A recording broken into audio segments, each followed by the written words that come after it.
Keeping it organic. These niggas can't stand it.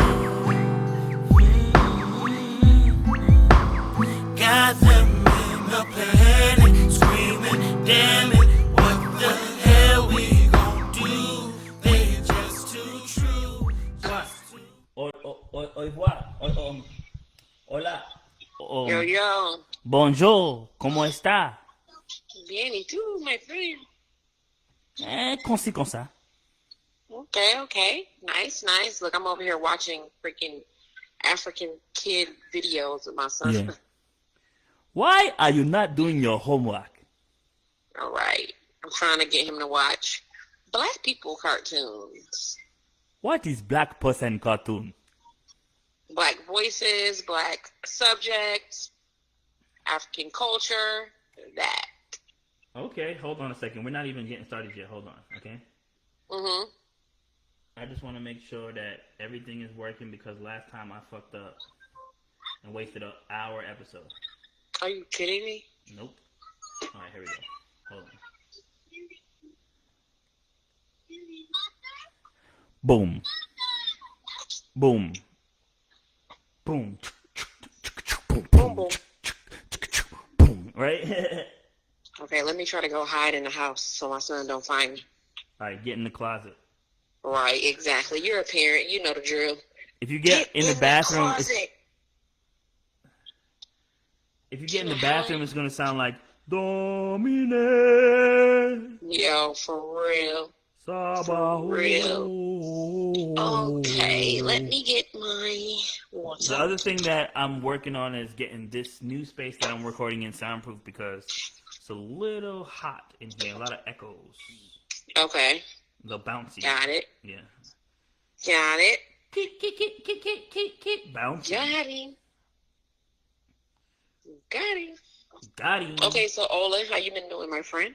hold on, I'm not recording yet. I'm doing good, but I'm trying to make sure that we don't waste anything because I am running out. I had a long ass day. I got work in the morning, so I want to make sure that anything we say is like we recording it, we going. You know what I'm saying? Okay. I'm just trying to share it. If you want to share the live, I sent it to you in Messenger. Cool. This isn't actually the episode. It's just a recording session, but it's always good to record it just in case my recording doesn't catch. And then I'm stuck with just trying to edit the audio. Worst case scenario, I could upload the video from Facebook, and that's the episode. You know what I'm saying? Got it. Yo, I swear, somebody needs to friggin'... I know Facebook and Instagram is trying to work on that, but this whole shit with the promote this... One time somebody said, instead of promote this here, they wrote promote.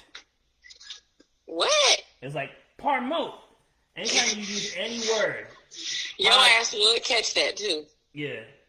Promoting. But yeah, promoting, always trying to get people to like promote. Oh, I can make a fundraiser for Haiti on Instagram. What? Oh, you know there was an earthquake in Haiti. My child found me. I couldn't even escape yet. Okay, circle's over here. Okay, come on, let's look at the circle. What is it, Red Cross? I can't watch it with you. Is it Red Cross? I can't watch it with you, son. Huh? Is it Red Cross? What's that? Are those the ones that stole all the money from Haiti, Red Cross? Oh, yeah. Oh, yeah, fuck that. Which one should I do the donation for? I saw somebody pull out. Somebody was talking about I don't freaking know. Don't even get me to lying, because I don't freaking know. Right, we'll find out. Yeah, we got to find somebody trustworthy. We have to do a little research. Yeah. Because I don't trust these folks. Yeah, the scheming and the scamming. Right. I thought this was an HD. Why is it saying that my bitrate is down? Hold on.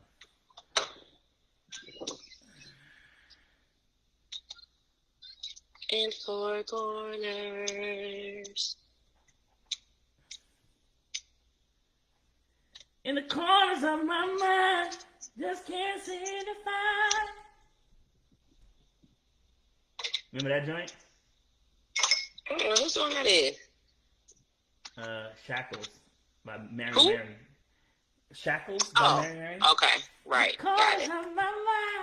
I just can't seem to find any reason to there you go. that I can't break free. That song is low key about like slavery too. Yo, for real though, it is. Slavery of the mental slavery. In all kind of forms. Of all Emancipate yourself from mental slavery. None but ourselves can free our minds. Something, have no fear for atomic energy. Cause none of them can stop at the time. You remember that shit? Mm-hmm. Your ass. Alright, we're gonna get started. I'm gonna do like an official fucking like start the podcast shit, you know what I'm saying? Okay. Hold on, I wrote a line. I thought it was pretty funny. Hold on. I wrote like an intro line that was pretty stupid. Hold on, let me see if I can pull it up. Oh my god. What's going on, everybody? This is Spooks McGee with the Late Bloomer Podcast. We are back at it like an aerodynamic, black, Asiatic, acrobatic, automatic, static, shock, rocking a paddock on the front of a Spanish Panic at the Disco cover band. Bitch! That shit doesn't make any fucking sense. Hold on, I'm gonna say it again. What's going on, everybody? The first three made perfect sense. All right, hold on. What's going on, everybody? This is Spooks McGee back at it like an aerodynamic, black, Asiatic, acrobatic, automatic, static, shock, rocking a paddock on the front of a Spanish Panic at the Disco cover band in the middle of the summer. Bitch! Okay, when you said it the second time, it made sense. Got it. Because I messed up the static. I visualized it. The static shock. That's where I fucked up. The static shock on a paddock with a Panic at the Disco cover band. Spanish Panic at the Disco cover band. Yeah. Okay. Nice. So let's see. We got on the IG live. Shout out to Smoking Stone. Shout out to some guy named Hector. I think I'm gonna have him change his name to that. That sounds like a perfect stage name. Some guy named Hector. Named Hector. Yeah, some dude named Hector. I think that would be like a dope ass stage name. And then everyone goes like, "Who are you?" Yeah, who are you? And he's just like, "I'm just some old dude named. I'm just some guy named Hector." Yeah, I'm just a guy named Hector. Or he goes by some old spun guy, which I think is a reference to something, but he won't say it. And he said, "Black roses isn't about weed. Black roses in my garden. Ooh." All right, the ADD is setting in. We're losing focus, baby. So is. You don't need nobody to lose focus. That is amazing.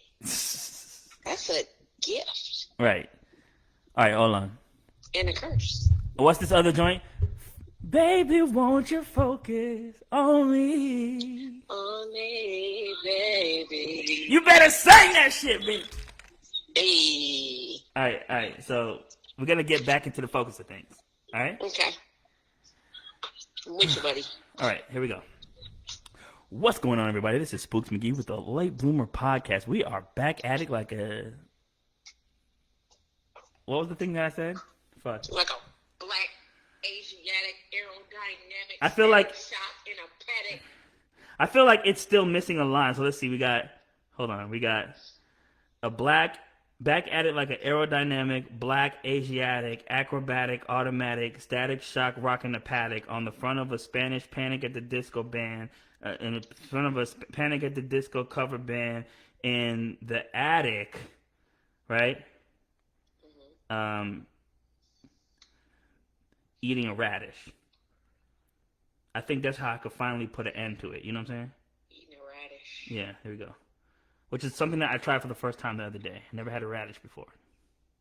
They're delicious. They don't taste like nothing. Okay, let me try it. Yeah, that's what I said to this person. I'm looking like a damn fool because I said, "What is this?" She said, "It's a radish." And I bit into it, and I was like, "It don't taste like nothing." And she was like, "Yeah, they're not really strong in taste." You know what I'm saying? Yeah, pretty flavorless. Yeah, so I'm a late bloomer on radishes. See, look at you. All right, so I'm gonna do the intro one more time. And this time, I'm gonna get it right. Here we go. This is a cold read because I didn't even test it out yet to see if it rounded off properly. So let's see. What's going on, everybody? This is Spooks McGee with the Late Bloomer Podcast. We are back at it like an aerodynamic, black, Asiatic, acrobatic, automatic, static shock rocking a paddock in the front of a Spanish at the Disco cover band in the attic eating a radish. Bitch. Did I do it? Did I perform? Yep, you got it. I delivered. You got it. I delivered. Delivered. I don't like men's no more. Okay. Focus. Today's about focus. Listen, I have not done a cast since X died. And it's not because I was so distraught by his death. It was just that I just never, I don't know. Life was happening, man. That shit was Wait, a lot. since who died? Since DMX died. That's the last time I recorded a podcast. I did it with the homie Pure Comp. He and I recorded that episode. It was dedicated to X. Oh. But since then, so much shit has happened. And usually, if I'm doing so much Iguan. Huh? So much Iguan. Yes, many things are going on. And usually I would like compile a list of all the shit, but like I didn't take the time to do that, and so I don't even want to go. Like maybe I'll do it the next episode, or maybe I'll do like another recording to put in front of this recording where I actually like go through all the shit that I missed out on. You know what I'm saying? Right. But for yeah, now, that's a lot. Yeah, but for now, the news moves so fucking fast. It's ridiculous. Literally. But for now, right now, what's on my mind right now is Haiti. Haiti. Sak pase nak boleh. Pase, Coco, my lord. Si, kita wat fela. Yo, Haiti is going through it, bro. Haiti. Yeah, they are. Haiti, as we know, is the first country to receive its independence from slavery or something like that. Yep, I actually am reading a book about that right now. Is this who is the person? There's a person, I forget his name. His name is like Toussaint Louverture. Oh, okay, yeah. See, you reading books and shit, nigga. Damn. Man, I read books all the time. I have a huge library. That's what's I'm up. always buying books. If I'm on Amazon, I'm buying clothes, stuff for the kids, and a new book. Oh, shout out to Just Beatty. Shout out to Alex. Alive. I can't read it, but go ahead. So you're reading a book on this. That's great. You know what? And you know what? You're encouraging me to read. So I'm probably going to make part of the segments on the show, a little book club type shit. You feel me? That would be dope. I have like 20 books on a PDF that I just bought from this guy on Instagram. If you're down with the wokeness, and he's beyond woke. It's not even like, it shouldn't even be a word, but Raspy Rawls, he's always trying to educate black people. What's his name? Raspy Rawls. Raspy Rawls. Don't that sound like an old singer from the 1930s? Ladies and gentlemen, Raspy Rawls. I'm going to sing my song and sing it good with the like that. Right. Or you're thinking Lou Rawls. Lou Rawls, or maybe Rawls. Louis Anderson. Something like that. Wait, Louis Armstrong. Wait. Yeah, you're doing Louis Armstrong, but you're thinking of Lou Rawls. Lou with Rawls. The forehead. Lou Rawls had the forehead. Okay. So he sells all kind of information. He kicks a lot of knowledge, but he also sells books. Why does he kick the knowledge? Why doesn't he hug it or love it? Why must he kick it? He could have punted it, but he kicked that shit. He kicked it. You gotta kick that shit. So it's really good. Okay, so the book I'm reading is called The Black Jacobins by Toussaint Louverture. Wait, and Jacobins? The San Domingo Revolution. San Domingo. Yep. What does that have to do with Haiti? Revolution. That is a city in Haiti. Oh, okay. But what? Okay, so I don't know anything about that stuff. Usually, I'm gonna have like little things I could look up. But let's just do a quick little like crash course real quick. When did Haiti gain independence? Okay. January 1st, 1803? 1804, right? Uh-huh. That's when the revolution ended. Right. And they gained independence from France.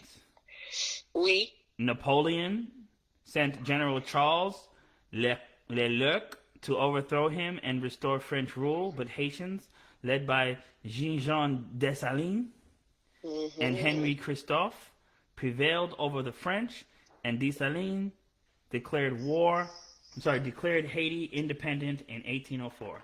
How do you pronounce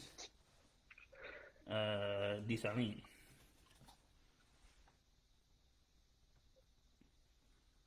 Dessalines. Yeah. So, Haiti, 1804, that's pretty early for a country to gain independence. And so, right. Especially a country full of black people. Right, but not only did they gain their independence, they also paid off all their debt. Right? Yep, they sure did. Right. So they're still struggling, man. Like every time that they seem to come, I think it might just be a lot of. I'm not equipped to talk about Haiti, but just look at the shit that's going on. It's like, the president was assassinated, and there's a lot of corruption, and people are so poor they're literally eating dirt cookies. That's insane. Have you ever seen that? No, they take the dirt, they mix it with water, they make the cookies, they sell them for they make a mud pie. What we used to make. They make a mud pie so they don't feel hungry. Kids. Yeah, it like suppresses their hunger like temporarily so that they could keep going on. Just keep on. That's keep on crazy. keeping on. And there's no nutrients in that shit. Nah. Anyway, so yeah, Haiti's going through it. I've just recently learned from a very intelligent friend of mine, one of my closest friends, that Haiti was hit with a meteor. Whoa. I want to say, I can't even say. Long time ago, though, over hundreds of years ago, hit with a meteor. And I was just having this conversation that it's funny that people try to demonize Haiti because they are strong practitioners. Well, real quick. I know where you're going. I know what you want to get into, right? Right. However, all right, I don't want to get too deep into this just yet. I want to keep it a little bit light for a little bit and talk about some bullshit. I don't want to go too hard right out the gate talking about all this fucking dark shit. You know what I'm saying? Okay, but it's not going to go dark. What I'm going to say is one of the causes of Haiti having so many natural disasters is because of the meteor that's buried under Haiti. That's really what all these hurricanes and earthquakes, that's really what it attributes to. So I just thought that was a nice little piece of information I learned today. Okay. So I'd love to I thought you was about to get into the other. This is such a... No, I'm not going to go deep into the voodoo stuff, but I just thought that was really interesting. I just learned that today. It was hit with a freaking meteor. That's crazy. Yeah. But yeah, prayers for Haiti. I don't even know how to donate money rather than maybe find somebody that, I'm from Jersey, so I know a lot of Haitians, so I could probably call up one of my Haitian friends and get a direct line. And then, maybe even an address where I could send an envelope with money to somebody. Right, exactly. How can we send it directly to Because I'm not fucking with none of these fucking, Red Cross, Red Shield, Blue Shield, whatever the fuck. FEMA, FAMA, whatever. FEMA, all these niggas is up to no good.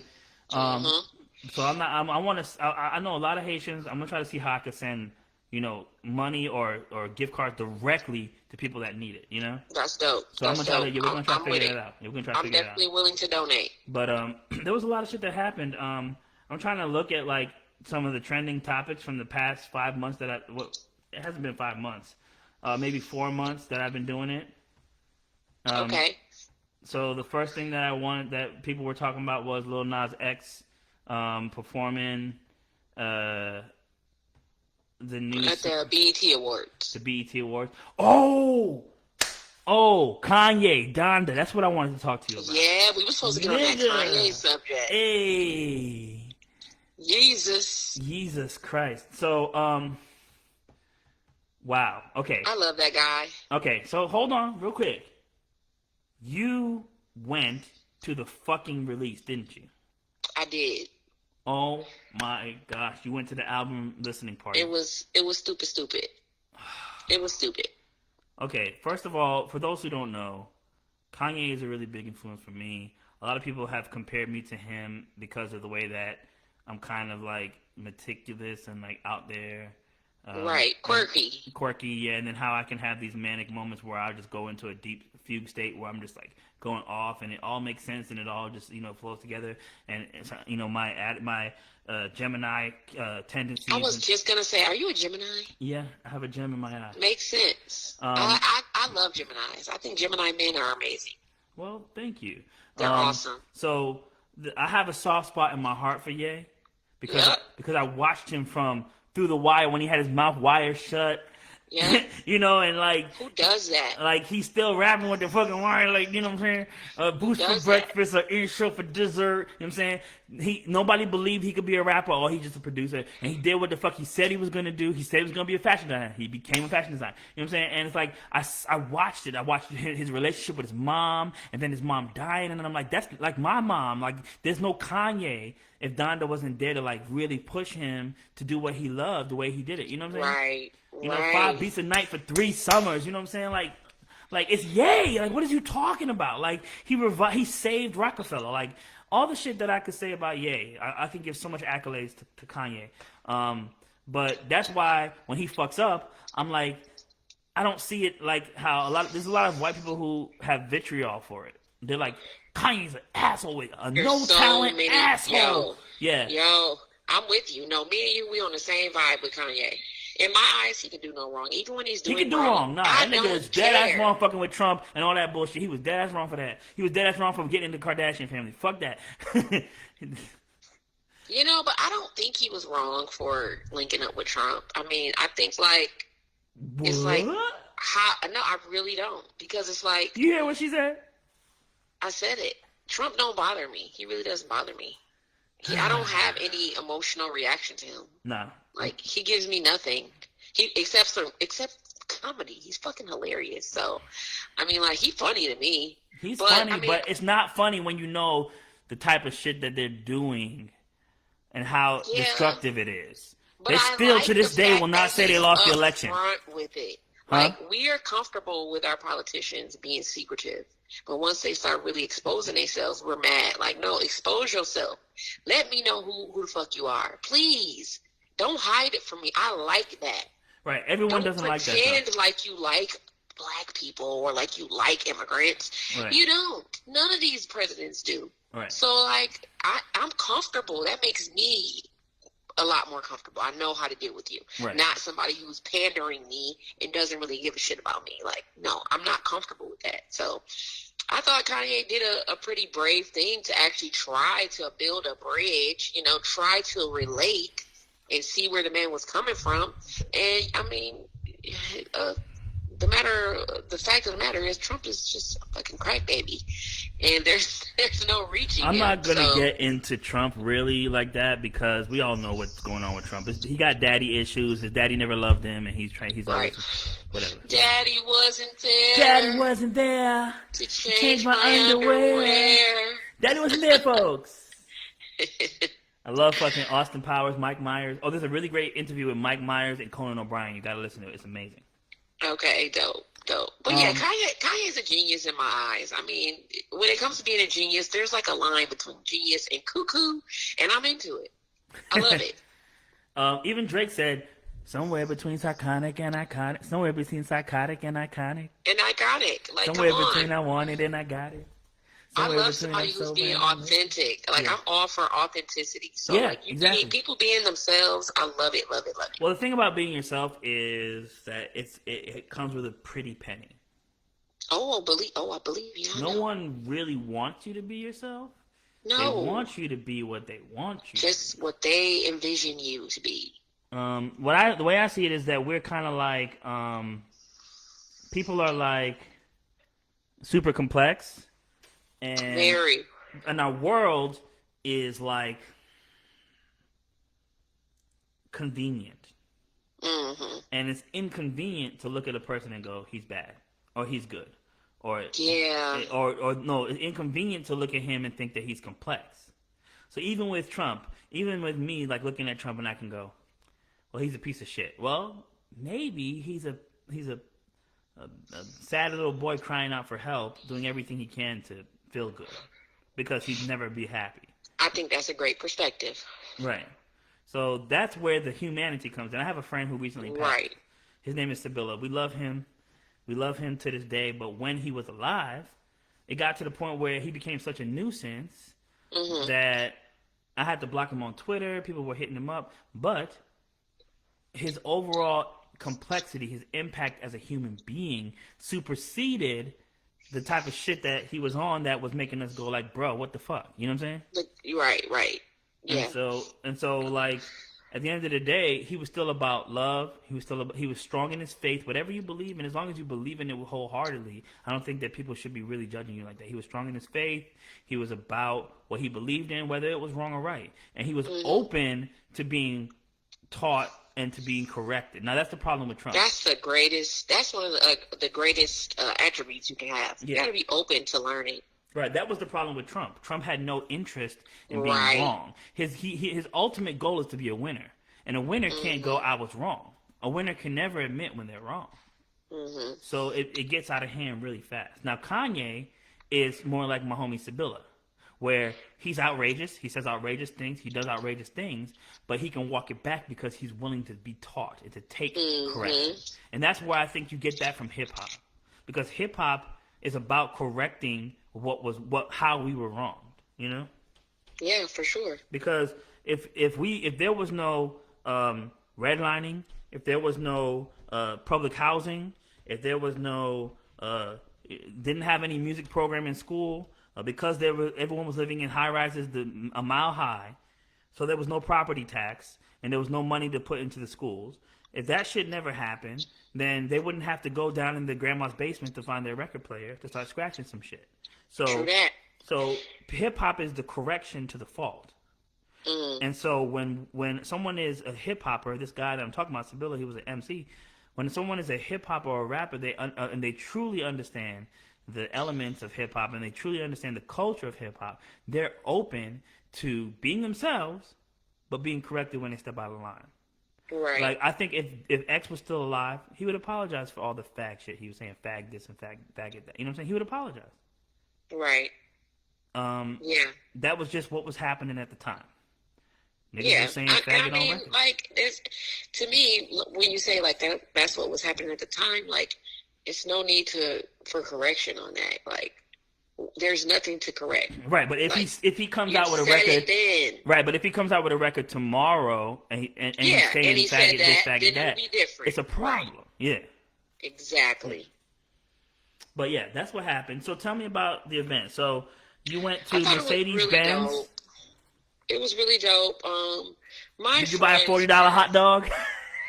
Did I buy a what? A $40 hot dog and some $35 chicken tenders. I just bought me a $8 beer. $8 beer. Get the $8. What was it? Beer. What was it? Pabst Blue Ribbon. What was it?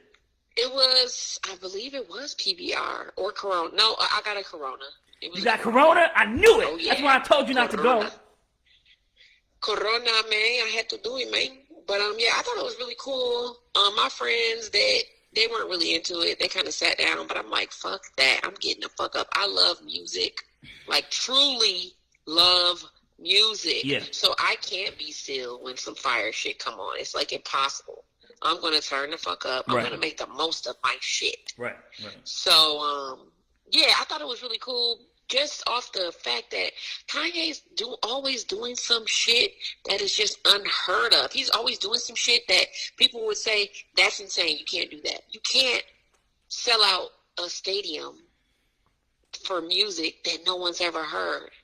Yes, he can. He can do that shit. Like, you can't go out, do an album release party for a stadium and sell out the stadium. And then do nothing but stand around. Did absolutely fucking nothing. And it was provocative. Right.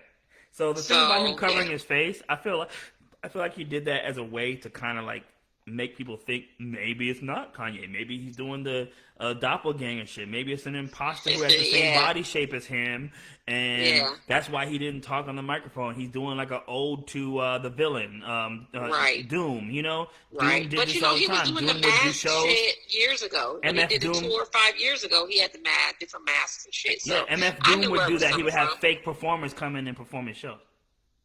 That's wild. One time, Hannibal Buress was. That's some MF Doom shit. Yeah, that's what I'm saying. So I feel like I don't think that Kanye did that, but did he ever take the mask off while you were there? No. Did he ever speak into the microphone? Yes. Did it sound like him, or did it sound like someone doing it? That was definitely him. Huh? What did he say? Did he say thank you? Did he say anything? He just said did a couple lines from the songs. I mean, you could tell from his mannerisms that's him. I mean, you know that's him. The way he was like performing, like he wasn't performing the songs like Yeah. a performance, but you know his mannerism, like when he get down to pray, like he feeling it. Like when he start feeling that shit, that's Kanye. Like he feeling. Can't nobody impersonate the. Can't the nobody feel. impersonate. They got millions of impersonators all over the world that know people's movements and voices. Not like that. No. So you say that was dead ass Kanye for sure. Hell yeah, that was him. Okay. For sure. Okay, good. No doubt in my mind. Okay. Well, so was there anything that you heard or saw that wasn't mentioned in the press? Not really. No. Because I mean, it really wasn't much. Nothing happened. Yeah. Absolutely nothing happened. It was pretty it was an uneventful event. So it was just everybody showing love to Ye and giving him that energy that he needed to finish this album. Yes, that's exactly what it was. And then he was so inspired by the energy that was given to him, he didn't leave the stadium. No. But then I remember, like, damn, Kanye is from Atlanta. He's born in he's a Grady baby. Yeah, he's a Grady baby. Like his parents literally made him here. So I thought that was pretty cool. I didn't know that really he had brought, what's the name of that Atlanta producer? Who? What's his name? He was on that song Good Life. T-Pain? No, he did the production. Who produced Good Life? I thought it was Kanye. It's Kanye, DJ Toomp. Oh, Toomp. Wow. Yes. Toomp was there? So Toomp was I was looking at an interview recently. Toomp got a Grammy for that fucking shit. Toomp was actually on a lot of the shit. Toomp was, Kanye knew that if he wanted, because Atlanta was killing the sound. You know what I'm saying? Mm-hmm. So he got Toomp in to help him fix his drums and his sampling. Got to make it sound more southern. And that's where Good Life and shit like that came out. Got it. I know Toomp did Big Brother. That's my exactly. shit. There you go. Big Brother. So, He did a lot of records, you know? Mm-hmm. And this is one of the other things that I like about Ye. And I talked to somebody about this the other day. They were like, man, you should make an album where you don't have any features. You don't have any guest voices on your album. And I haven't done that yet. Even my Olin album has Abib Jalil as a feature. But all my albums have features because I want to incorporate what I'm experiencing on the underground scene. So if I hear an MC or a vocalist that I like, I want to see, can you do a little la-di-da, can you mix it? And it's the same thing with Ye. It's like all the people that he comes across in his lifetime as he moves through, they become a part of whatever project he's doing. Mm-hmm. And the credits are long, a mile long. And you could call someone an asshole who does that, who gives people publishing and credit and, you know, pieces and pieces and pieces of what he does. You can call someone an asshole who does that, you know? Exactly. Like, that's so giving. That's so thoughtful. Yeah. How could he be an asshole? Right. Exactly. I don't get it. So, when do you think we're going to finally get Donda? Maybe never. He might just fuck us all up and say, fuck it. I ain't doing it. This album just for me. Damn. Maybe. I mean, I feel like it got to be right because his mom's name is on it. Like, yeah. Tell me about how they were passing out these really cool posters of him and his mom hugging. I think it was a picture of him on stage. They were hugging. Did you get one? He passed out the Oh, of course. Hell yeah. I'm like, how do I frame this shit? Like. Oh, yeah. There's some shit that need to be framed and put in the studio. Did you get any merch, like T-shirts or anything? No, that was it. Just that poster. So you definitely got to frame that. Yeah, for sure. So, I'm working on that.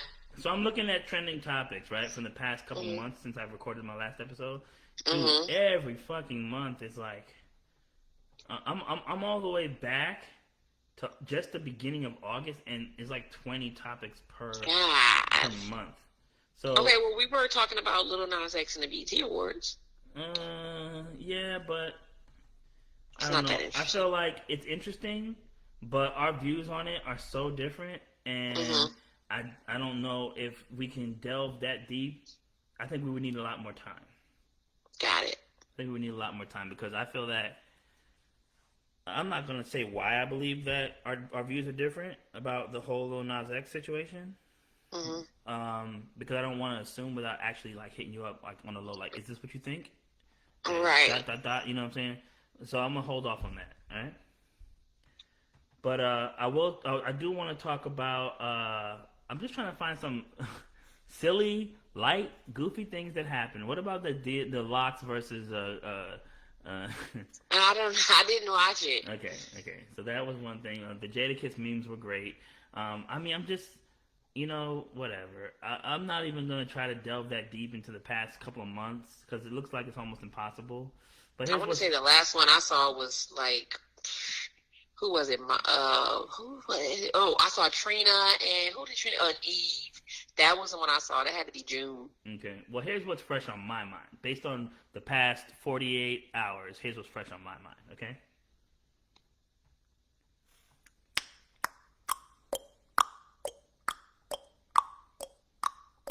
You know what that is?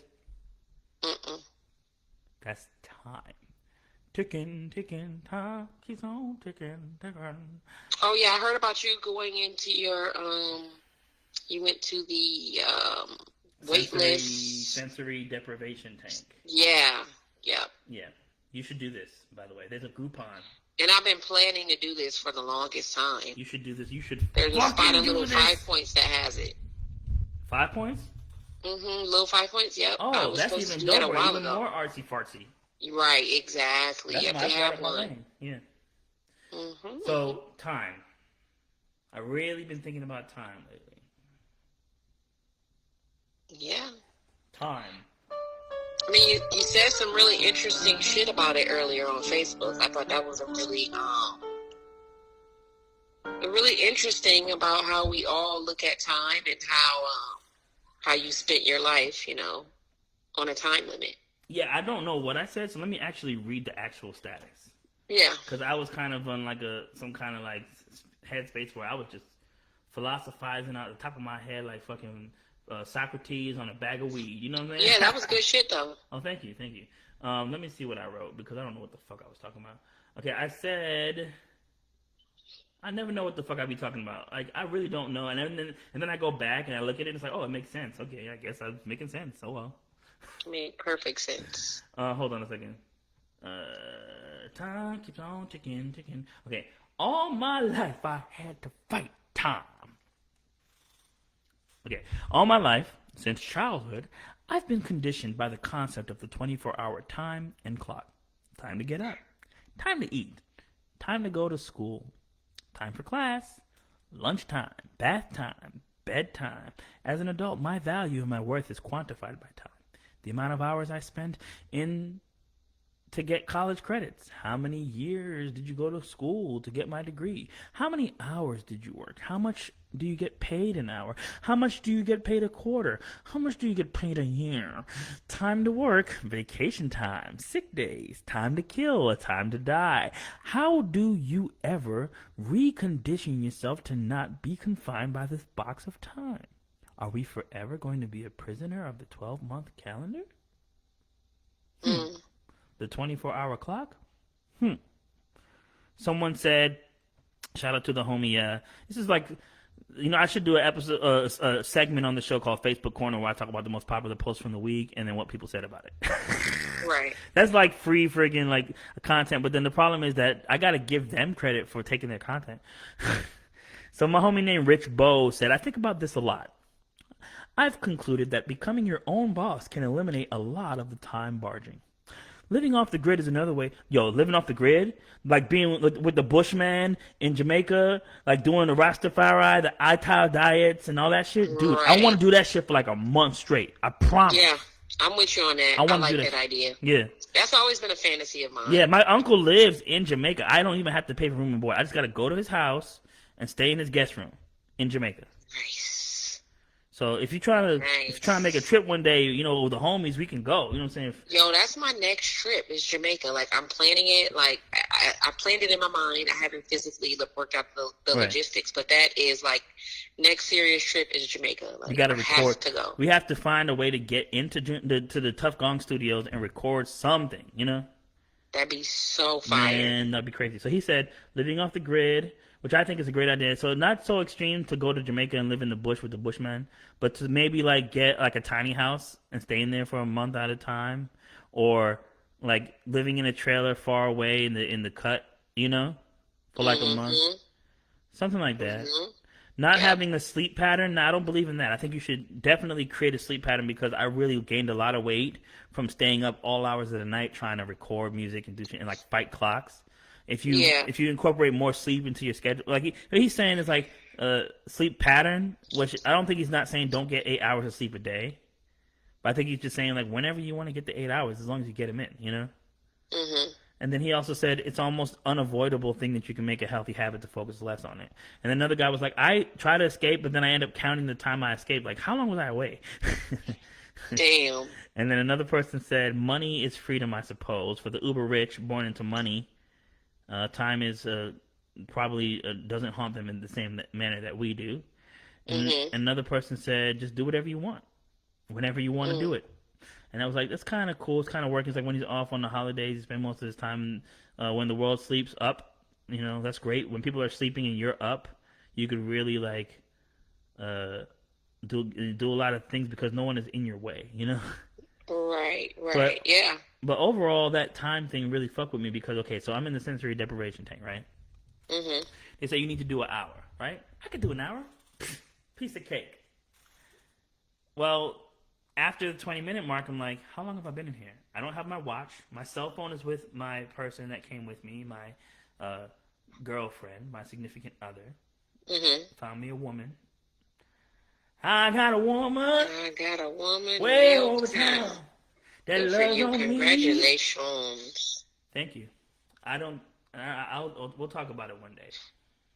But for now, I want to focus on what happened. So, don't have my watch, don't have my phone. There's no clock in there, there's no lights in there, there's no button showing you like how much time is passing. You're literally in fucking darkness. You open your eyes, you can't see shit, your ears are plugged, you're floating in fucking nothing, right? Salt water. Right. And I'm like, I could do this. I could do this, man. Like all I gotta do is just relax. Maybe I'll go to sleep and wake up and then time will pass. But how can I sleep when I'm sitting here, you know? And then the next thing that happened was, okay, maybe this is what it's like being dead. And I was like, wow, this is crazy. Like, there's nothing here but my mind, you know? So maybe after you're dead, your consciousness kind of floats around in this kind of bubble, you know? Right. And then I thought, well, it might not be so much like being dead, but maybe more so like being a fetus in a womb, you know? Right, yeah. That's interesting. Yeah. So I was like, that's the thought. Right. So I thought, let me see how I could pass the time, right? Maybe if I try to access that memory and see if I can go back to when I was a baby. Like before I came out, pre-life, you know? Right. And all I could do was imagine what it was like. I don't really think that I could access an actual memory. And so I started thinking about what babies would hear outside, like a car driving by or somebody or music playing or people talking, you know, that kind of shit. And then I started thinking about if I could reborn and start from fresh and all that shit, right? And it reminds me of a Dave Chappelle joke where he talks about how he accidentally took mushrooms. You ever heard that bit? And he said, oh, man, I ran around the block 6 times. He said, I looked at my clock. It said 11:31. All right, I got to get this. Gotta get this high off of me. I washed all my dishes. I vacuumed my floor. I ran around the block 3 times. I listened to all my CDs. I did this. I did that. I looked at my clock. It was 11:32. 1 minute had passed. That's hilarious. You got to hear Dave do it. It's funnier when he does it. But yeah. The idea like that he was high on mushrooms so high that he couldn't even fathom the concept of time, it like a minute felt like he did everything in that 1 minute. And when people go into ketosis on like what's the name of that drug where like what do they call that in the K-hole? What's the name of that drug? What's that? I don't know. Ketamine. People take ketamine.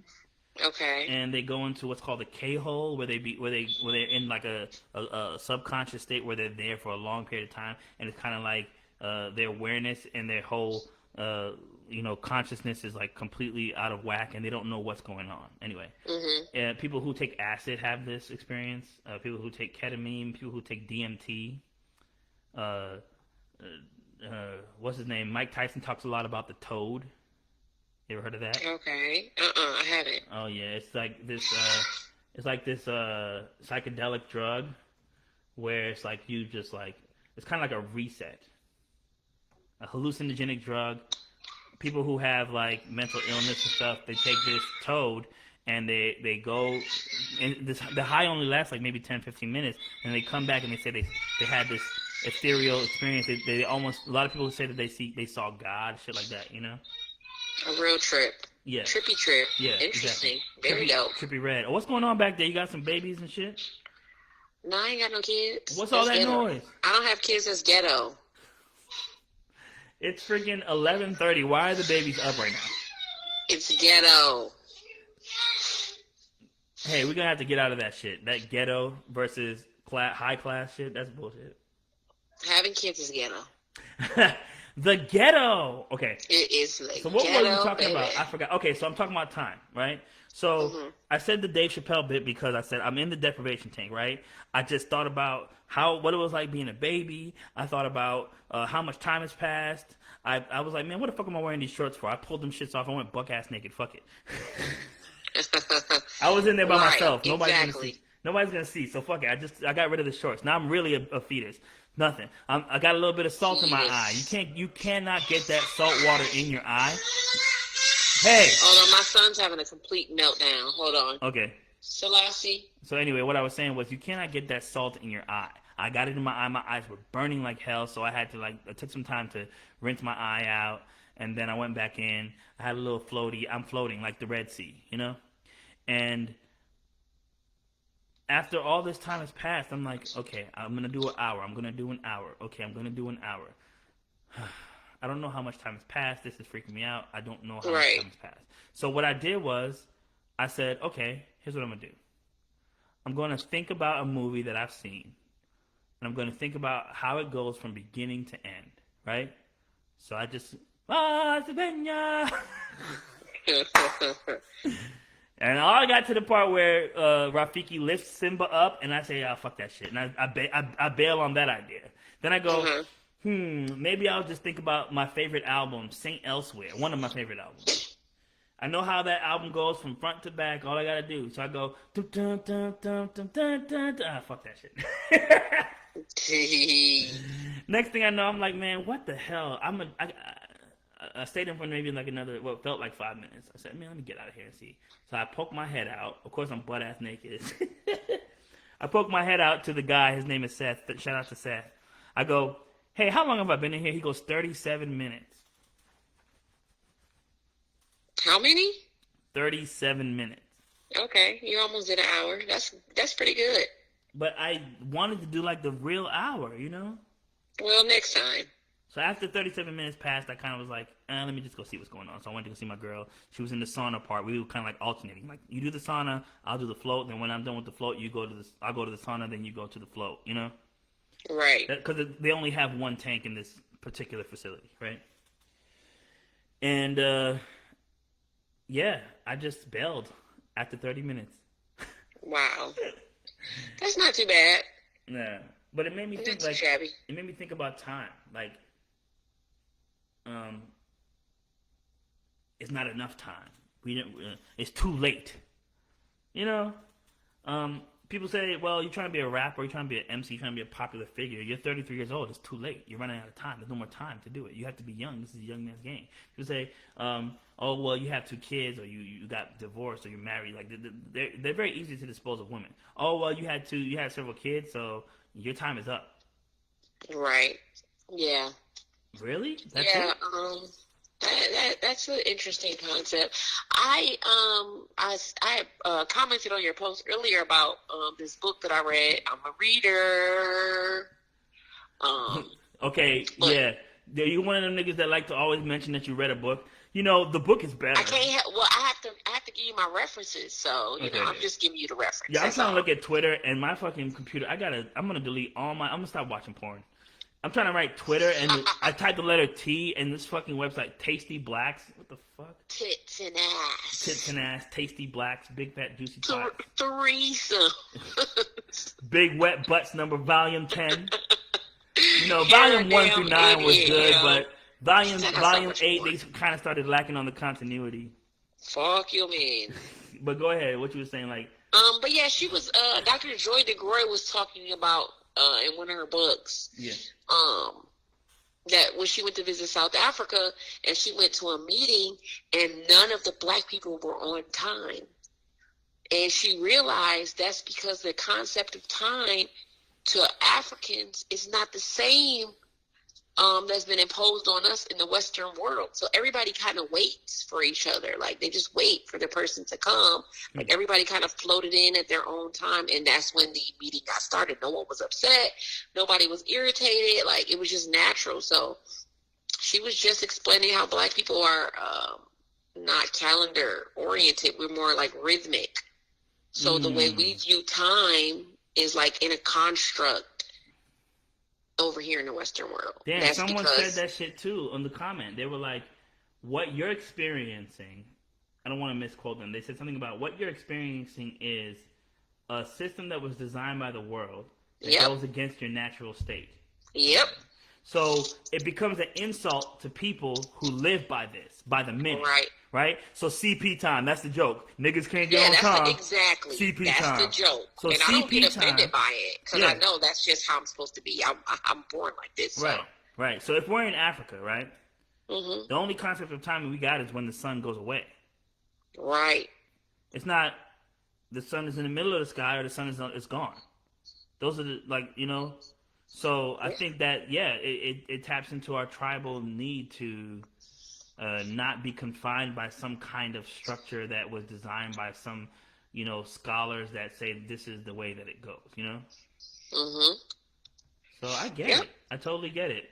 So what other... You don't got to beat yourself up about it. Yeah. So what other stereotype would you say is something that is actually just stemming from our natural state? Like, you think that the niggas ain't shit and they always cheating and they always want to have multiple hoes and shit like that? That's one of them. That comes from That's that a too? major one. Because deep within our ancestry, it's all about polygamy. It's all about multiple wives, and it never was a problem.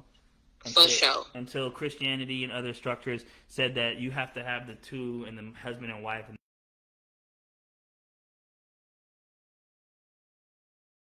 I just think that's European culture. Right. A lot of this shit we do is just European culture being inflicted on us, and it's hard for us to cope. We're trying to be like somebody that we're not, you know. And honestly, I mean, polygamy. People think polygamy is like, oh, everybody just have a couple wives, but really, in the culture is polygamy is for the men who have attained wealth. Yeah.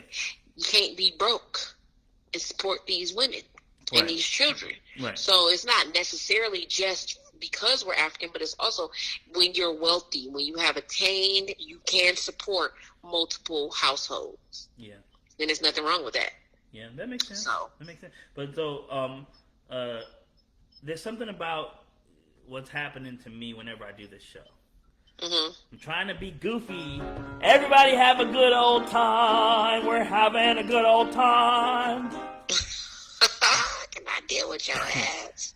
But every time I talk about some shit, it always comes to religion and politics and race and blah, blah, blah, blah, blah. Why can't I just have fun? I just want to have some fun. Let's sing a Okay, well, what's fun to you? What is fun? Because to me, these topics are fun as hell. These are fun as fuck to me. The average listener is listening to us to escape from the bullshit. Are they, though? I don't know why they're listening, but they're listening. Because I saw my shit. They clicking that fucking link. I don't know what the fuck, but I appreciate y'all because y'all clicking the link. I don't know what I'm doing. I'm not a broadcaster. I just be talking out the fucking side of my head for an hour, and it's fucking done. The episode is done. But y'all seem to like it, so, hey, thanks a lot. Yeah.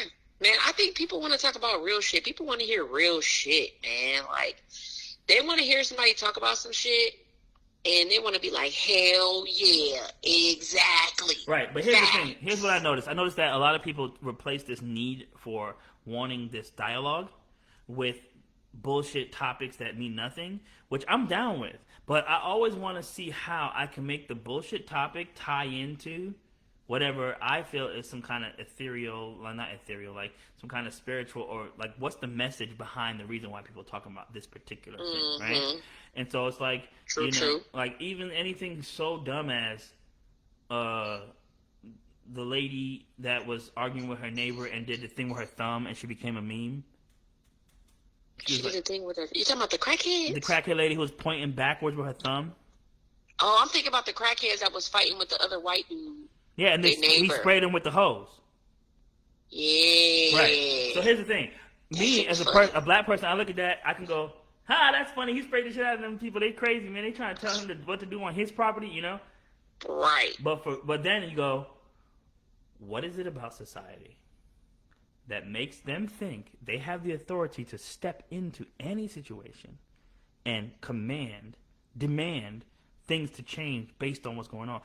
What about society allowed them to get that feeling that they got that authority? It's racism. Right. I saw someone talking about, I think it was Patrice O'Neal. I don't know if it was Patrice O'Neal. I want to say. Anyway, it was a video that recently went viral about an old white lady that knocked on the door of a neighborhood. Hey, I've tolerated all kinds of things you guys have done, but I will not stand for that Tigger flag sitting outside. It's tacky and it doesn't represent the neighborhood. Tigger, like T-I-double-G, girl, like, what do they do? Like that Tigger? Yes, I don't like that, and you're gonna go ahead and take that off. I wish I could play the audio. I might put the audio right in right there. But listen. How are you? I'm good. How are you? I want to talk about this Tigger flag. Okay. I don't like it. Okay, why not? Now, I thought the American flag was real nice. Uh-huh. I don't say nothing about the shrubbery being cut. I don't say nothing about the backyard. But now, I don't like that. Oh, okay, I didn't hang that. My brother hung that. Well, I know. I'm just telling you, I don't like it. Okay. And we have rules. I won't have to go find out what they are, but I don't like that. I mean, this isn't a homeowners association, though. No, but there's rules for the community. There is called Williamsburg something, and there's rules. Okay. So, I'm just saying, I don't like it. All right. It makes it look tacky. Welcome. Makes the neighborhood look tacky. It doesn't, but that's okay. Huh? I said it doesn't, but it's okay. You're allowed your opinion. Okay. Thank you. Uh-huh. I'm gonna find out about it. All right. Well, you have a good day. She knocked on their door because she didn't like that they had a flag with Tigger from Winnie the Pooh hanging on their front. I'm glad she did that, because that shit was probably ugly as fuck. I'd have been irritated too. I'm with her. Oh gosh, but yeah, you're trolling. But on the real shit, what about society made her think she had the authority to knock on someone else's door and tell them they got to take their Tigger flag down because she thinks it's tacky? Like that's racism. That's racism in a nutshell. It So the people she was harassing, was they black? They were black, yeah. It emboldened, and it's in a predominantly white neighborhood, and they were the only black family, so that's what made it weird. But they had power for so long. Oh, okay. She was just trying to fight anything. Yeah, so it emboldens them to do things like they think that there's nothing wrong with knocking on someone's door and asking them to take down a flag that has a cartoon. Like the audacity. Yeah. But can you imagine if someone had a thin blue line flag or something that we thought was tacky, or maybe what's tacky? A whole bunch of freaking gnomes in your yard. Gnomes in your yard, or people who put like lawn chairs on their front porch, like lawn. Yeah. Yeah. And you can go, ma'am, I've tolerated the gnomes. I've tolerated the American flag with all the stripped up black parts, the dirty ass American flag. I've tolerated all the little ATVs and the bikes and all the shit that's sitting in your front yard. But I will not stand for this. What was the thing that we said? Oh, for this lawn furniture sitting on the front of your porch. I will not stand for it. I'm not having it. Can you imagine? Anyway, my point is that no matter how much I try to stay away from the topic of racism and injustice and all this shit, it's like I can't get away from it. How do I deprogram my brain from thinking about this shit? Because, well, why do you want to? Because I just want... Here's the thing. I found out recently that I'm half white. Did not know this. All my life, I kind of look Hispanic, and I'm going to do an episode about that. About how I found my biological father with the woman who I'm with now, who basically forced me to get Ancestry.com DNA test. Right. But the point I'm making is that there's a dichotomy. There's a yin-yang. Logic has a line where he says, it's scarier than a blood. I could feel it in my blood. I could feel the Aryan in my blood, is what he said. It's like he said, it's like playing spades with the devil or some shit like that. The idea that there's a duality. Like, I can criticize white people if I want to because my dad's white. I can criticize black people if I want to because my mom's black. I mean, I guess so. But at the same time, how do I find the middle ground that made me what I am? And how do people cope with the fact that they have European roots? That's some real mixed ass shit to say. Hell no. No, I mean, there is no... Hey, did you know that Logic is biracial? Huh? Did you know that Logic is biracial? What? Logic is biracial? I can't believe it. He talks about it every 5 fucking seconds. Yo, I have a homie on Facebook. Oh my God, he be killing me with the Logic is biracial shit. Oh, he has the funniest... Oh. Please share me like 5 of them fucking memes. Yeah, you're gonna have to... Yeah, I'm gonna have to tag you on him because you're gonna have a blast. Right. So my point is... so goddamn funny. Right, my point is, and I'm gonna get back to my homie Sibila and what really bothered me about the last interaction that we had before I blocked him on Messenger. I didn't block his Facebook. I blocked him on Messenger. Was he was tipsy, and we were in his house making beats, right? Mm-hmm. And he started philosophizing out his head and saying shit about the N-word, right? Mm-hmm. And I think Is he black? He's a white man. Okay. Okay. So he said, I don't want to talk ill about the dead, honestly. I'm not really going to go too much into it. But he kind of just was like, he kind of spit it out. And I attributed it to he's drunk. And I'm going to leave it at that. Drunkenness? Yeah, he was just drunk. So I left it at that. And I never really said anything about it again. And anytime that he would try to send out request, hey, can you come over? Let's make some music. I would always just brush him off and find an excuse not to go. And I did this for months and months and months until I finally told him why. I was like, you really got too comfortable with that. And I don't appreciate it. And not only that, I tried to sit down behind the computer and like mix some of my stuff, and you wouldn't even let me touch the equipment. That's weird. I didn't like that vibe. I came here to work. I can't work if I can't use your studio monitors. Let me hook the studio monitors up to my audio interface. I got everything I need. I just want to hear the sound like how you're hearing it loud in the speakers. And he was being weird about it. So on top of that, he said the N-word. So I was just like, bro. Now you got me over here putting 2 and 2 together, and it's making me have to think something. Right.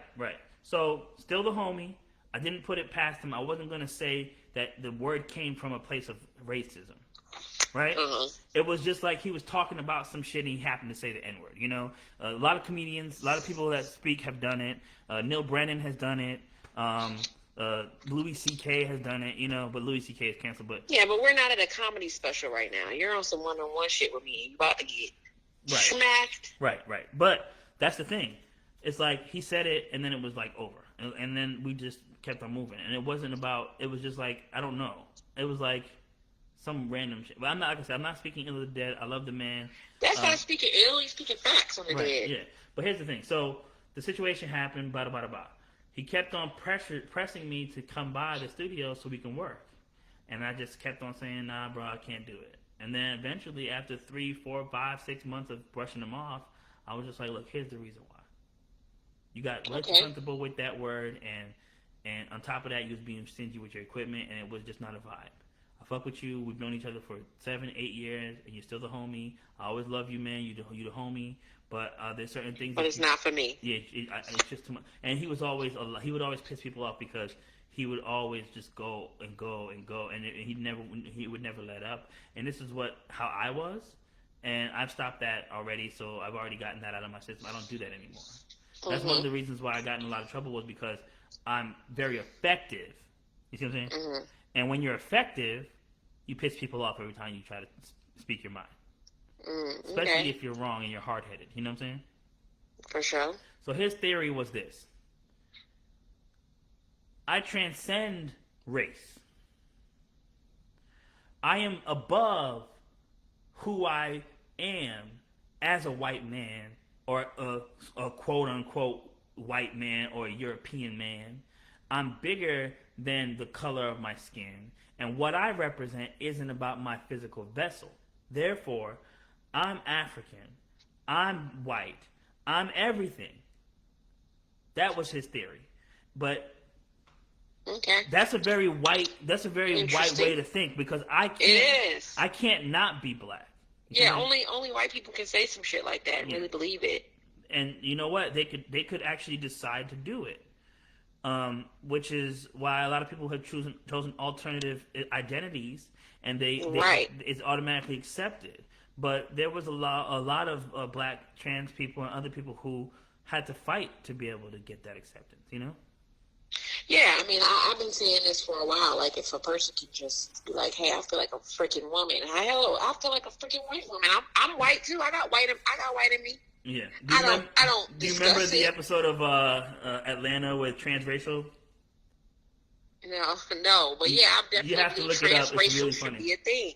Big black kid saying like, one day I woke up and I said that I was transracial. I wanted to be a white guy named Bob or something like that. Bob from a. Yeah. You got to look at this. How did you miss that? You didn't see that? I didn't see that. Anyway, but yeah, that's the thing. So I'm not going to get into that. I think, why not? Well, because like I said. No, not that, but I'm just saying, why can't we just be transracial? You be whatever the hell you want to be. Right. I'm a kitchen cabinet. Right. Shit. So that's the thing. The racial identity, right, is something that is also a construct just like time.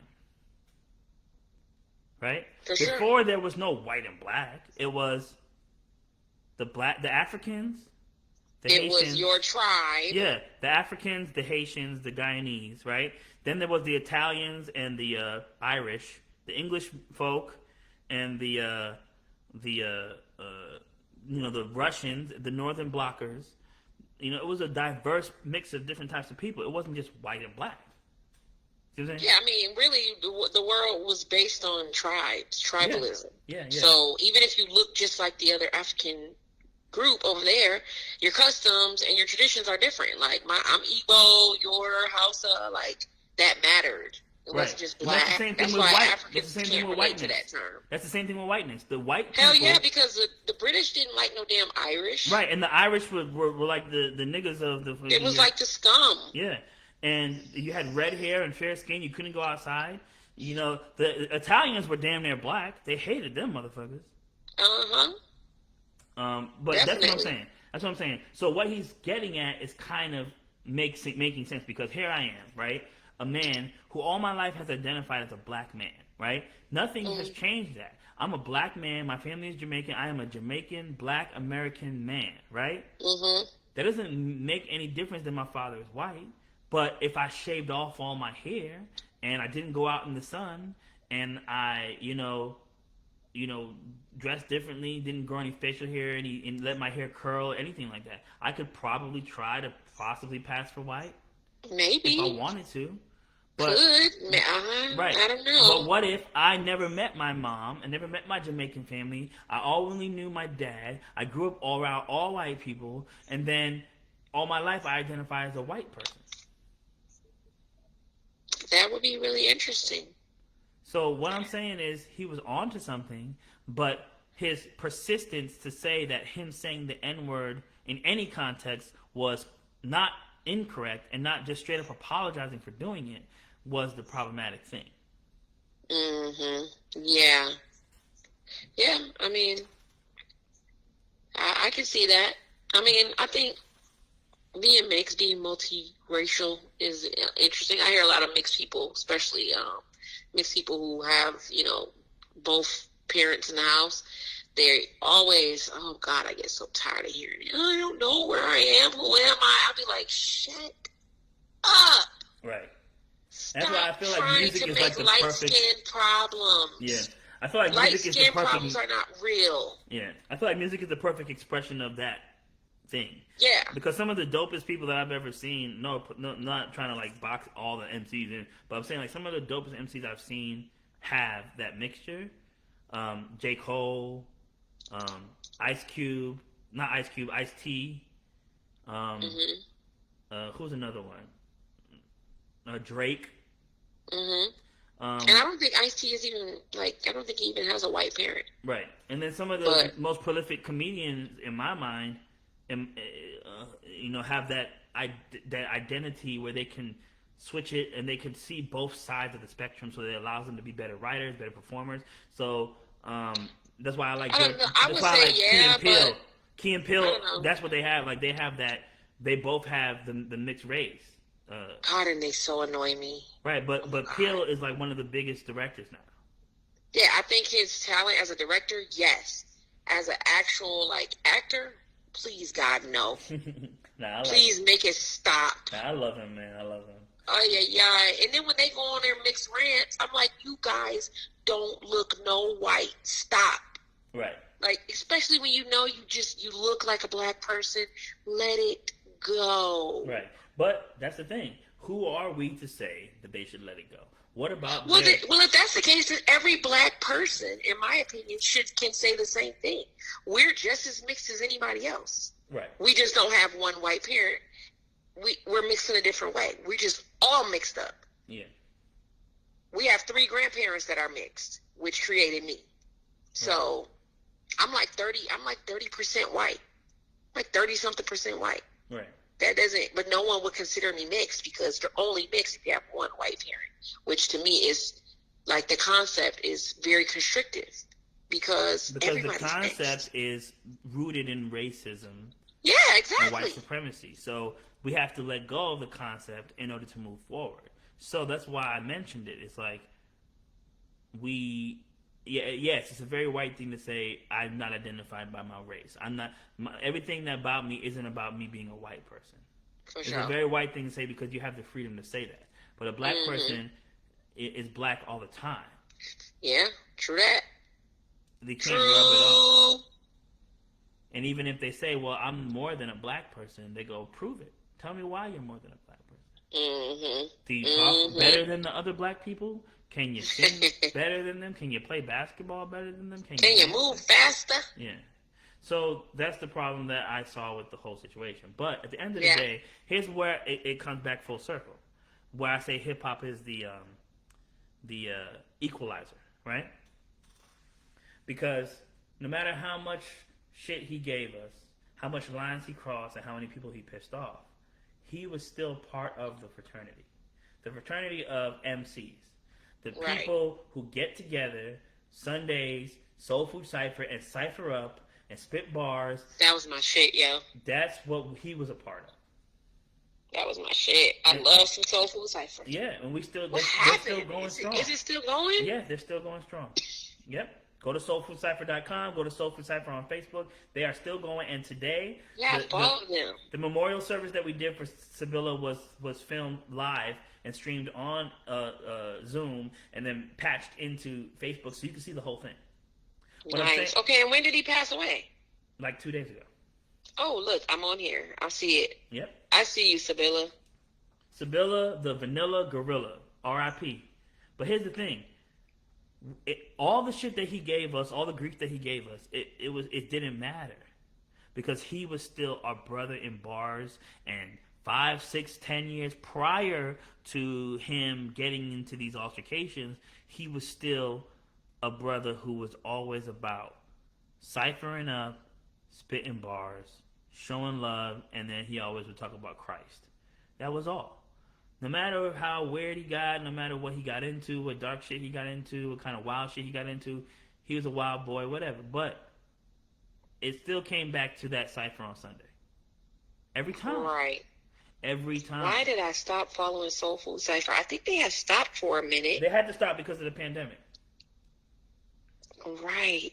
But what I'm saying is, the reason why I'm saying hip-hop is the equalizer. It didn't matter what his religious beliefs were. It didn't matter what his political beliefs were. It didn't matter whether he didn't believe that he was white, or whether he didn't believe he was African, or if he did believe he was African. It didn't matter. It didn't matter if he argued with somebody. It didn't matter if he did drugs. It didn't matter if he did alcohol. It didn't matter if he killed somebody. I don't know. Don't fucking know. I don't know. The only thing that matters at that moment is, do you got bars? Right.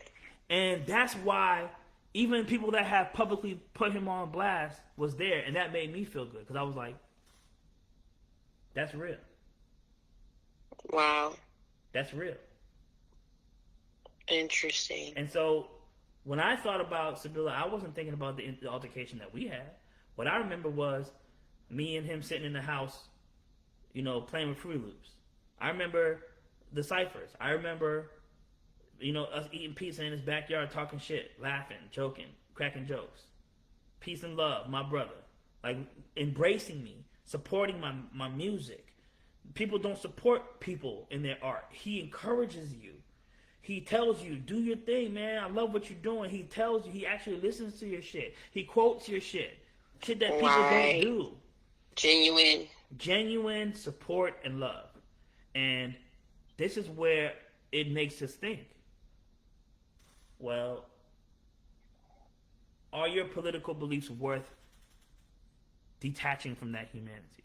Has social media made it so easy for us to unfriend? You can't unfriend somebody. You had the experience, nigga. You can't unfuck somebody. You fucked. I had my dick inside of you.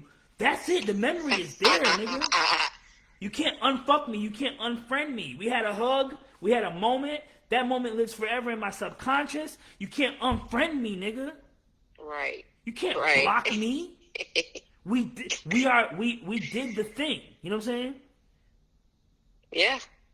So what are we gonna do? Because we have to coexist.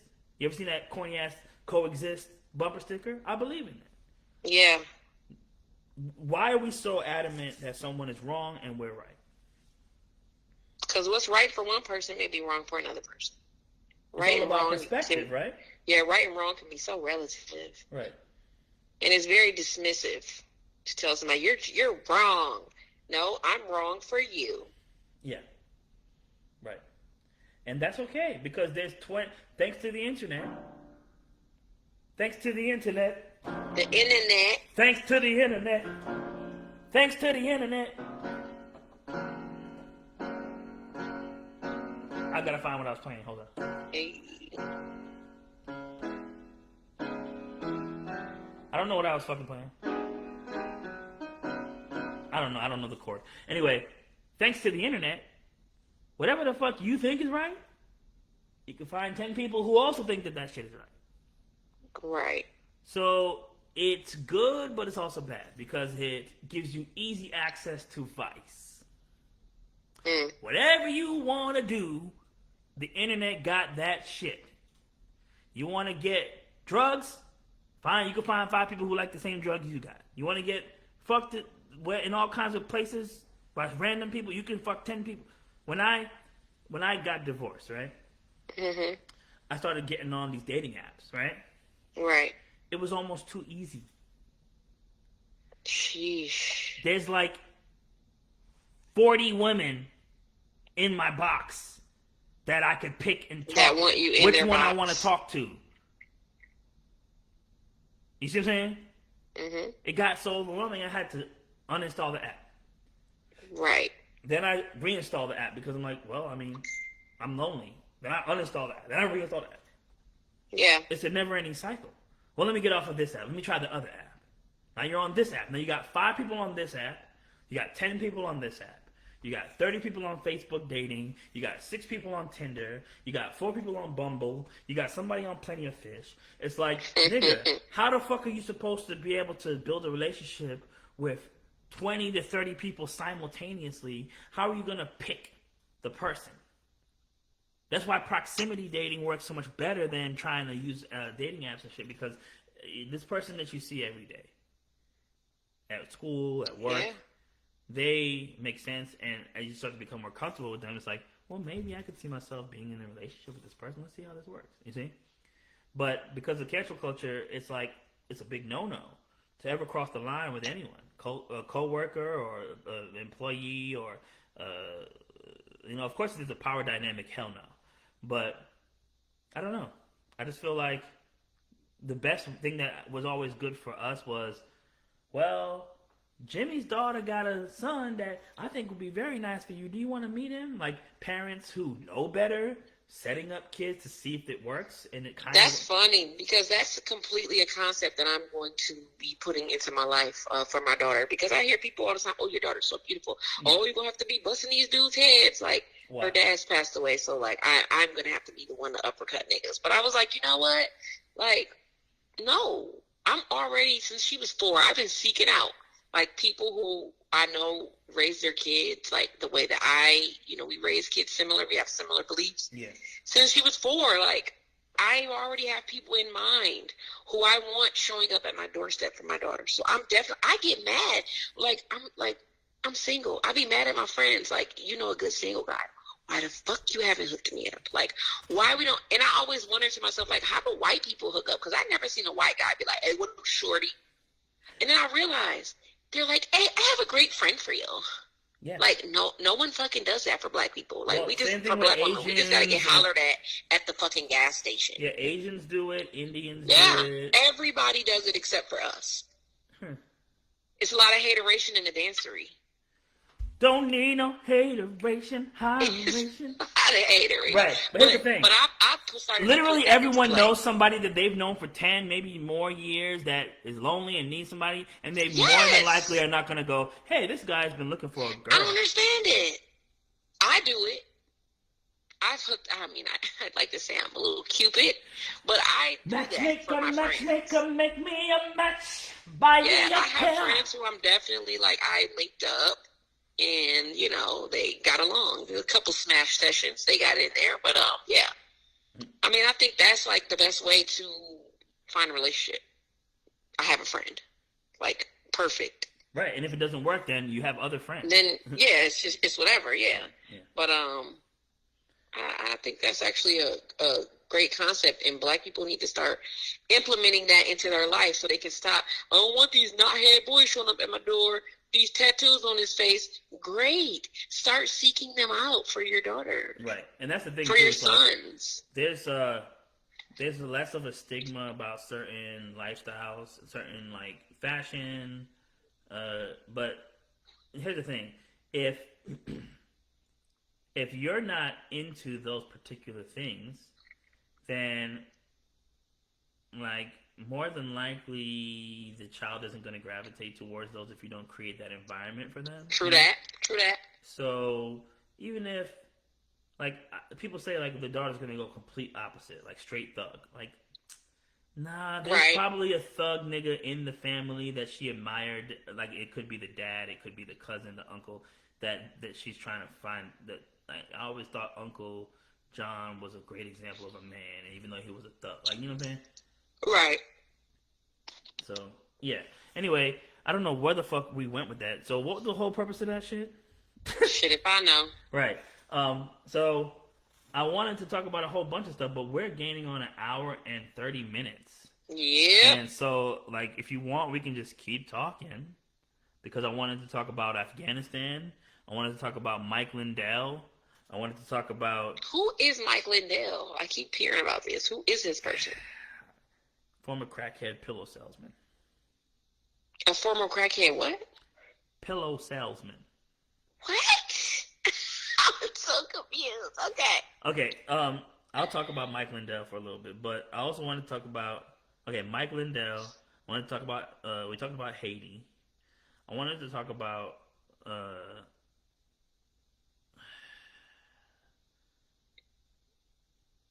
the concept of time, which we've already done. Yeah, we did time. Yep.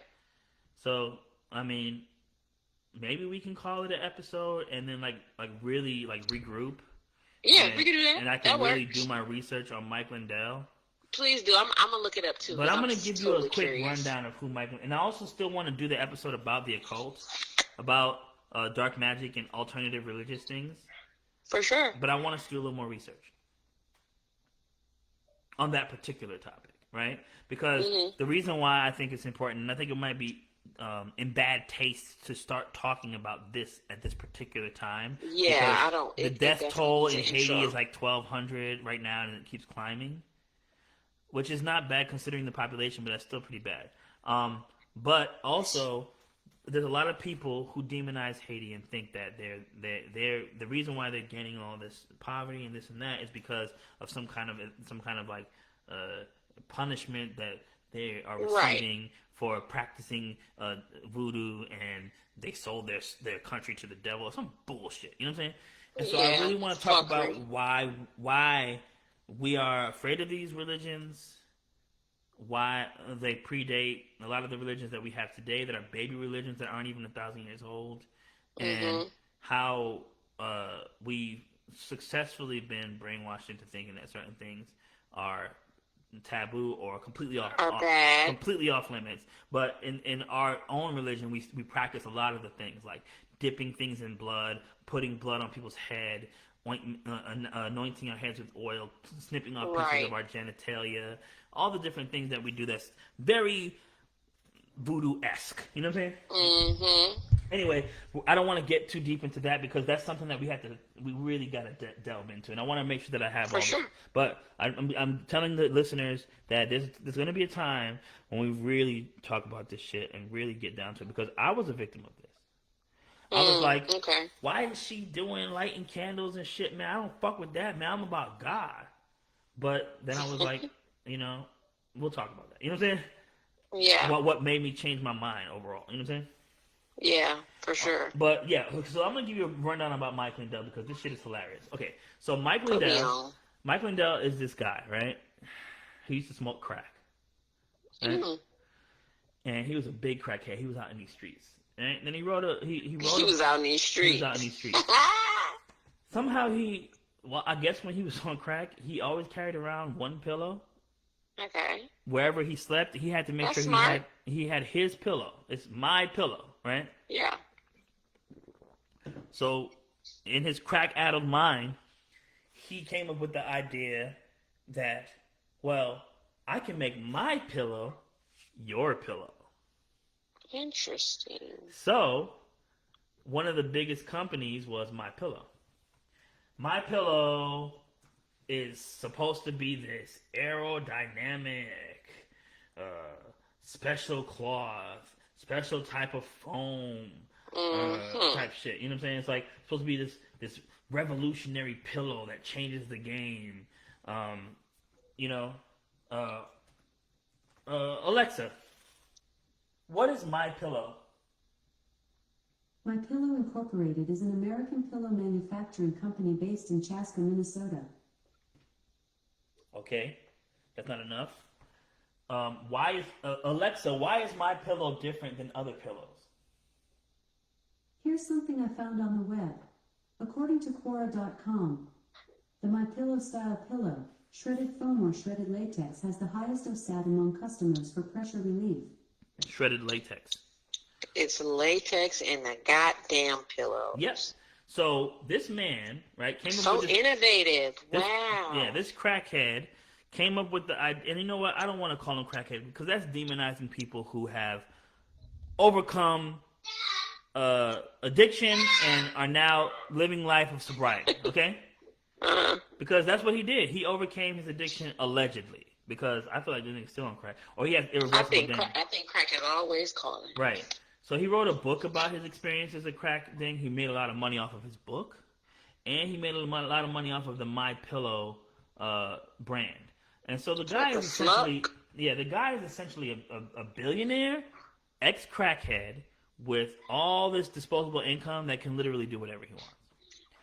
And he spent all his time talking to anyone who would listen, press, this, that, and the other, about how he found the facts as to why the Trump administration was duped and the election was stolen, and he has the facts.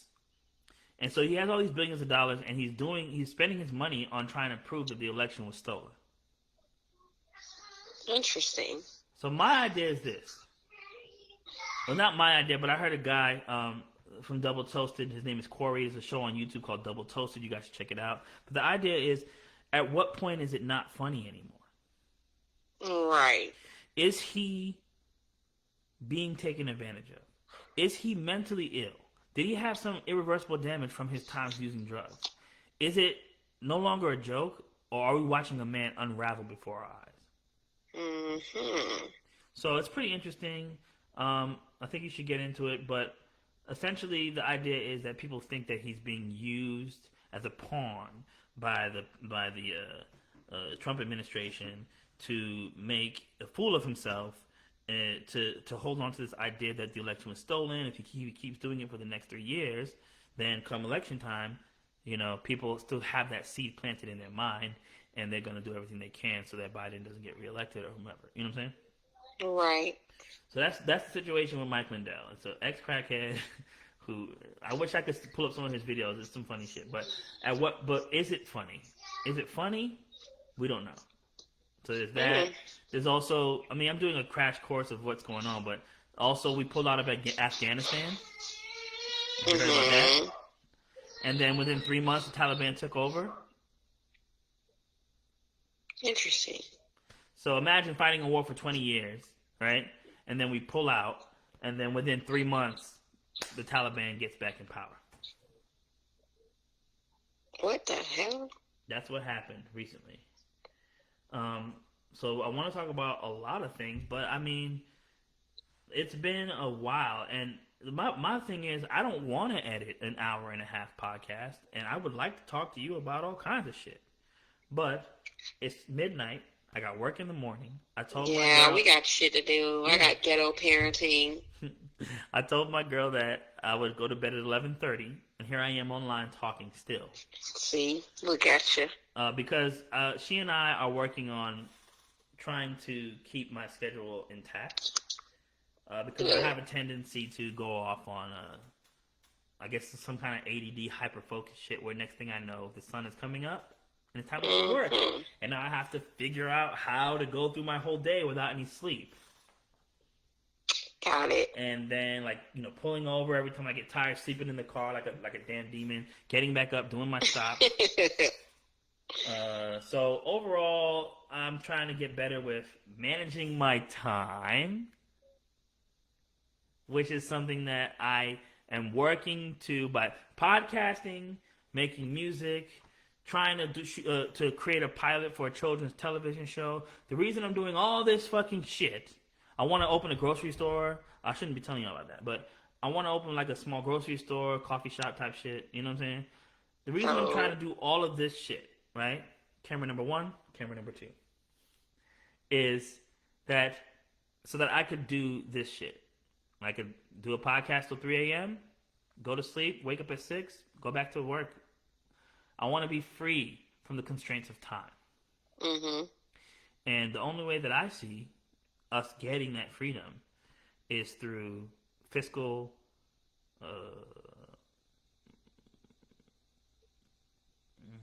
what's the word I'm looking for?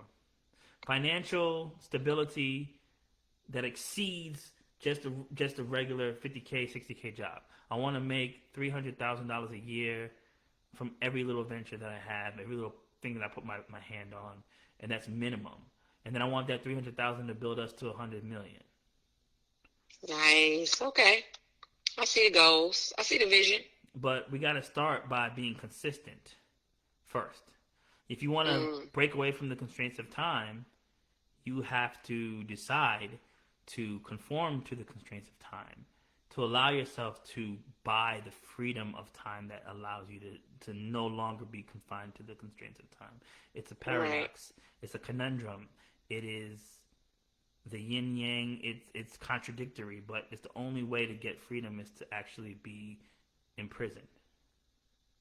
The only way to get true discipline is kind of like sort of a prison, because you're boxing yourself in. You see what I'm saying? Yeah. But at the same time, discipline is restricting your freedom, but it also gives you more freedom, because you no longer have to be sick from not exercising. You no longer have to be tired from not getting enough sleep. So it's a crazy like dichotomy. You see what I'm saying? Yeah, yeah. So that's interesting. That's where I'm at. And so I just really hope that you could take on this name, this title for the show, Iyana Love, and you could be a radio personality, and we could do this shit. And like really do this shit. Because you and I have been talking about this for more than 2 years.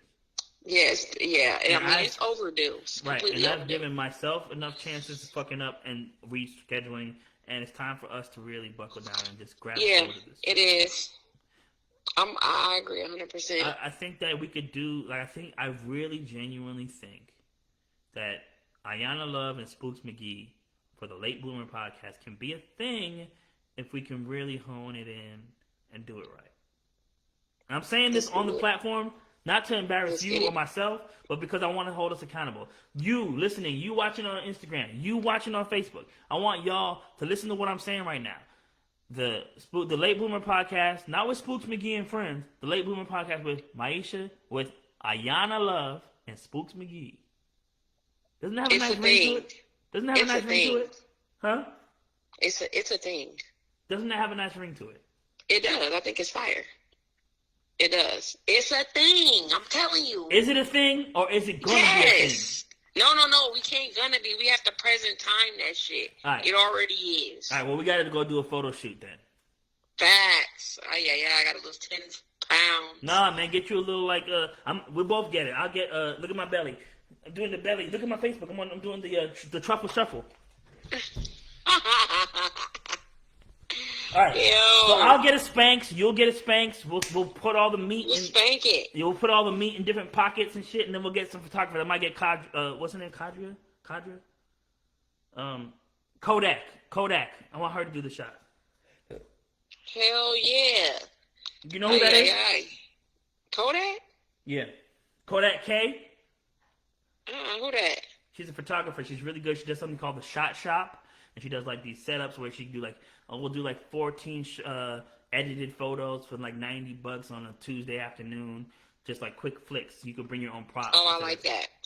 Cause for pictures, it gotta be casual. It gotta be candid, posing and shit. It's just not my thing. All we need is headshots that we can use for promotional material. All right. Perfect. Bye Facebook. Bye Instagram.